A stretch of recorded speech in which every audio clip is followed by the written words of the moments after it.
Let's swatch a nail polish from 1938. This is a Cutex jewel case, advertised for the holidays in 1938 for $1.25. They came with a few different color options, and this one features a polish called Heather, which also was a new release for Cutex that year. This one won't take much reviving since the polish is still fluid, though we will have to get it open and give it a good mix before we can try it out. I'm using a pair of cuticle nippers to remove some of the polish that spilled out. I'll put the pieces aside to put back into the bottle later.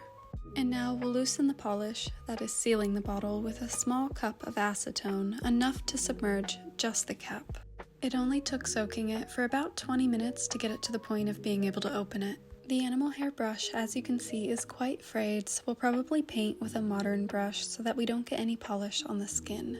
There's a patent number here we can look up. It was filed in 1934 by Carl Nagel, president of the U.S. Brush Company. They made every nail polish brush for all U.S. brands in the 20s and the 30s. Nagel would then go on to start his own cosmetic brush company in 1945, and the company, called Nagel, makes to this day almost every nail polish brush in the U.S., including SEOPI, Revlon, CoverGirl, Sally Hansen, etc. With some cleanup done, we can now start to mix the polish. We need to reincorporate these mineral-based pigments stuck to the sides.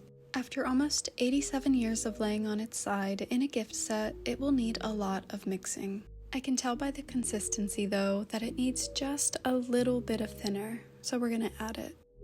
To do the rest of the mixing, we're using the Vortex mixer. Instead of further compromising that old brush you saw earlier, I'm sealing the top with parafilm. This is shaping up to be a perfect color to go into fall with. Where I live, the leaves are starting to change color and the nights are feeling chilly. I'm really gonna miss summer, but fall in the Northeast can't be beat. I'm feeling so inspired to pull fall and spooky themed polishes out though. If you guys have any video requests of certain colors or types of content, let me know and maybe I can oblige. With this polish, no matter how much I mix it, it's not going to look entirely mixed. No matter what, there will be a thin film of pigment stuck to the glass. But I'll do as much as I can. In theory, if at the end my nails essentially match the nails on the label, I'll have done it right. We won't be doing white moons and tips this time around, though I do have a tutorial on that if you're interested. Just search Lady Lillian Half Moon Manicure and it should come up. I almost forgot to put these dried pieces back in. I'll let it sit for an hour to dissolve into the polish and then we'll swatch it.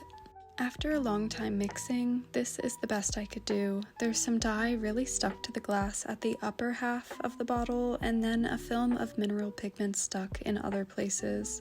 It doesn't look great, but for the most part it's incorporated and we should get an accurate color. We're going to substitute the camel hair brush with this OPI brush for the cleanest application. Sometimes I'll use the original, but if there's wonky bristles, I don't like to risk skin contact. This color is really beautiful. It's looking very much like a nice red ochre color. And I won't need top coat because it's gonna dry really shiny. I was about to do my outro shot and noticed I'm basically wearing a suit of this color. My joggers are more orange, but my nails basically disappear next to my sock. These are my favorite colored socks though, so I might need to find a dupe for this polish. But let me know your thoughts in the comments, and again, if you have any content requests for this fall, send them to me. I'd love to hear your ideas. And if you haven't already, be sure to follow or subscribe to see more vintage nail content. Thanks so much for watching.